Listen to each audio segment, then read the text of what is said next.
ओम नमो भगवते वासुदेवाय। आज हम श्रवण करने जा रहे हैं कार्तिक मास महात्म कथा अध्याय 6 का। नारद जी बोले, जब 2 घड़ी रात बाकी रहे तब तुलसी की मृतिका, वस्त्र और कलश लेकर जलाशय पे जाएं। कार्तिक में जहाँ कहीं भी प्रत्येक जलाशय के जल में स्नान करना चाहिए। गर्म जल की अपेक्षा ठंडे जल में स्नान करने से 10 गुना पुण्य होता है। उससे 100 गुना पुण्य बाहरी कुएं के जल में स्नान करने से होता है। उससे अधिक पुण्य बावड़ी में और उससे भी अधिक पुण्य पोखर में स्नान करने से होता है। उससे 10 गुना झरनों में और उससे भी अधिक पुण्य कार्तिक में नदी स्नान करने से होता है। उससे भी 10 गुना पुण्य वहाँ होता है जहाँ 2 नदियों का संगम हो, और यदि कहीं 3 नदियों का संगम हो तब तो पुण्य की कोई सीमा ही नहीं। स्नान से पहले भगवान का ध्यान करके स्नानार्थ संकल्प करना चाहिए। फिर तीर्थ में उपस्थित देवताओं को क्रमशः अर्घ्य, आचमनीय आदि देना चाहिए। अर्घ्य मंत्र इस प्रकार है। हे कमलनाथ, आपको नमस्कार है। हे जलशायी भगवान, आपको प्रणाम है। हे ऋषिकेश, आपको नमस्कार है। मेरे दिए गए अर्घ्य को आप ग्रहण करें। वैकुंठ, प्रयाग तथा बद्रिकाश्रम में जहाँ कहीं भगवान विष्णु गए, वहाँ उन्होंने 3 प्रकार से अपना पांव रखा था। वहाँ पर ऋषि, वेद, यज्ञों सहित सभी देवता मेरी रक्षा करते रहे। हे जनार्दन, हे दामोदर, हे देवेश, आपको प्रसन्न करने हेतु मैं कार्तिक मास में विधि विधान से ब्रह्म मुहूर्त में स्नान कर रहा हूँ। आपकी कृपा से मेरे सभी पापों का नाश हो। हे प्रभु, कार्तिक मास में व्रत तथा विधि पूर्वक स्नान करने वाला मैं अर्घ्य देता हूँ। आप राधिका सहित ग्रहण करें।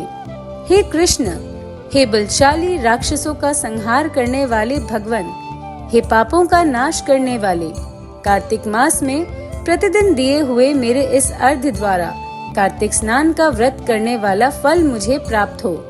तत्पश्चात विष्णु, शिव तथा सूर्य का ध्यान करके जल में प्रवेश कर नाभि के बराबर जल में खड़े होकर विधि पूर्वक स्नान करना चाहिए। गृहस्थी को तिल और आंवले का चूर्ण लगाकर तथा विधवा स्त्री व यति को तुलसी की जड़ की मिट्टी लगाकर स्नान करना चाहिए। सप्तमी, अमावस्या, नवमी, त्रयोदशी, द्वितीया, दशमी आदि तिथियों को आंवला तथा तिल से स्नान करना वर्जित है। स्नान करते हुए निम्न शब्दों का उच्चारण करना चाहिए। जिस भक्ति भाव से भगवान ने देवताओं के कार्य के लिए 3 प्रकार का रूप धारण किया था, वही पापों का नाश करने वाले भगवान विष्णु अपनी कृपा से मुझे पवित्र बनाएं। जो अमनुष्य भगवान विष्णु की आज्ञा से कार्तिक व्रत करता है, उसके इंद्रादि सभी देवता रक्षा करते हैं। इसीलिए वे मुझको पवित्र करें। बीजों, रहस्यों तथा यज्ञों सहित वेदों के मंत्र, कश्यप आदि ऋषि, इंद्रादि देवता मुझे पवित्र करें।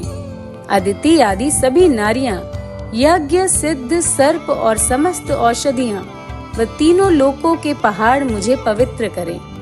इस प्रकार कहकर स्नान करने के बाद मनुष्य को हाथ में पवित्र धारण करके देवता, ऋषि, मनुष्यों तथा पितरों का विधि पूर्वक तर्पण करना चाहिए। तर्पण करते समय तर्पण में जितने तिल रहते हैं उतने वर्ष पर्यंत व्रती के पितृगण स्वर्ग में वास करते हैं। उसके बाद व्रती को जल से निकलकर शुद्ध वस्त्र धारण करने चाहिए। सभी तीर्थों के सारे कार्यों से निवृत्त होकर पुनः भगवान विष्णु का पूजन करना चाहिए। सभी तीर्थों के सारे देवताओं का स्मरण करके भक्ति पूर्वक सावधान होकर चंदन, फूल और फलों के साथ भगवान विष्णु को फिर से अर्घ्य देना चाहिए। अर्घ्य के मंत्र का अर्थ इस प्रकार है। मैंने पवित्र कार्तिक मास में स्नान किया है। हे विष्णु, राधा के साथ आप मेरे दिए गए अर्घ्य को ग्रहण करें। तत्पश्चात चंदन, फूल और तांबूल आदि से वेद पाठी ब्राह्मणों का श्रद्धा पूर्वक पूजन करें और बारंबार नमस्कार करें। ब्राह्मणों के दाएं पांव में तीर्थों का निवास होता है। मुंह में वेद और समस्त अंगों में देवताओं का वास होता है। अपने कल्याण की इच्छा रखने वाले मनुष्य को इनका ना तो अपमान करना चाहिए और न ही इनका विरोध करना चाहिए। फिर एकाग्रचित होकर भगवान विष्णु की प्रिय तुलसी जी की पूजा करनी चाहिए। उनकी परिक्रमा करके उनको प्रणाम करना चाहिए। हे देवी, हे तुलसी, देवताओं ने ही प्राचीन काल से तुम्हारा निर्माण किया है और ऋषियों ने तुम्हारी पूजा की है। हे विष्णु प्रिया तुलसी, आपको नमस्कार है। आप मेरे समस्त पापों को नष्ट करो। इस प्रकार जो मनुष्य भक्ति पूर्वक कार्तिक व्रत का अनुष्ठान करते हैं, वह संसार के सुखों का भोग करते हुए अंत में मोक्ष को प्राप्त करते हैं। तो ये था कार्तिक मास महात्म कथा का 6वां अध्याय। धन्यवाद।